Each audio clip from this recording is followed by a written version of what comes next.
Ethan man, auya Riki Daddy, ngoma dziri majenerali. Ndeka,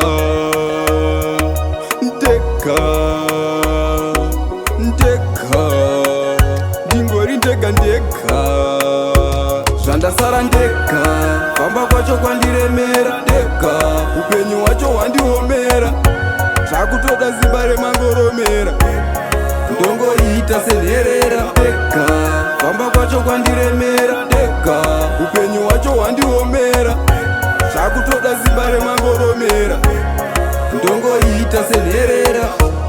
Ndaimbotemba namama, mama vacho vachembera, ndaimbotemba nadhedhi, dhedhi vakura vachaona vakwegura, upenyu hwacho ndega ndega, inangova manyamamire nerongo, vhima kwacho ndega ndega, ini zvandinenge ndichatongofira muhondo. Ndega, famba kwacho kwandiremera ndega, upenyu hwacho hwandiomera, zvakutoda zimba remangoromera, ndongoita senherera ndega, famba kwacho kwandiremera ndega, upenyu hwacho hwandiomera, zvakutoda zimba remangoromera, ndongoita senherera.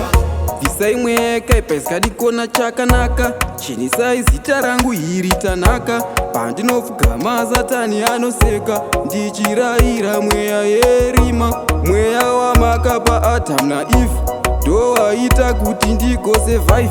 Handidi kuzorasika saAdam naEve, kurarama naMwari ndozvandasara ndega, famba kwacho kwandiremera ndega, upenyu hwacho hwandiomera, zvakutoda zimba remangoromera, ndongoita senherera ndega, famba kwacho kwandiremera ndega, upenyu hwacho hwandiomera, zvakutoda zimba remangoromera, ndongoita senherera.